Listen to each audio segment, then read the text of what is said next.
Facebook parent Meta said on Wednesday that it will restore former President Donald Trump's accounts on Facebook and Instagram in the coming weeks, just over 2 years after suspending him in the wake of the January 6 Capitol attack.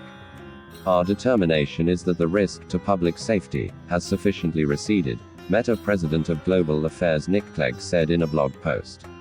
As such, we will be reinstating Mr. Trump's Facebook and Instagram accounts in the coming weeks. However, we are doing so with new guardrails in place to deter repeat offenses. Trump could be suspended for as much as 2 years at a time for violating platform policies in the future, Clegg said. With his Facebook and Instagram accounts reactivated, Trump will once again gain access to huge and powerful communications and fundraising platforms just as he ramps up his third bid for the White House. Many of his aides and advisors learned of the decision from media reports. Shortly before the announcement, Meta asked for a last-minute meeting with Trump's lawyers this evening to discuss his possible reinstatement, but were not told what the final decision was. They were still in the meeting when Meta released the news, the source said.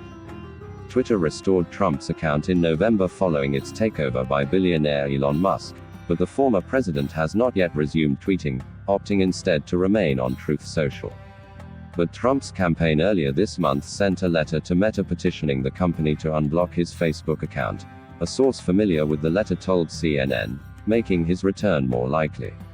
Although Twitter was always Trump's preferred platform, he has a massive reach on Facebook and Instagram, 34 million followers and 23 million followers, respectively, ahead of his reinstatement.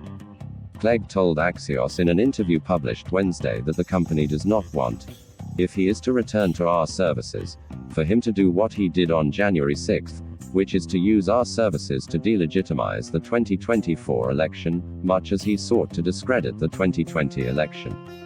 In the event that Mr. Trump posts further violating content, the content will be removed and he will be suspended for between 1 month and 2 years, depending on the severity of the violation, Clegg said. However, the possibility of permanent removal of Trump's accounts, which Clegg had previously indicated could be a consequence of future violations if his account were to be restored, no longer appears to be on the table. For content that doesn't violate its rules but contributes to the sort of risk that materialized on January 6, such as content that delegitimizes an upcoming election or is related to canon, Meta may limit distribution of the posts, Clegg said. The company could, for example, remove the reshare button or keep the posts visible on Trump's page but not in users' feeds, even for those who follow him, he said. For repeated instances, the company may restrict access to its advertising tools. If Trump again posts content that violates Meta's rules, but we assess there is a public interest in knowing that Mr. Trump made the statement that outweighs any potential harm, under the company's newsworthiness policy, Meta may similarly restrict the post's distribution but leave them visible on Trump's page.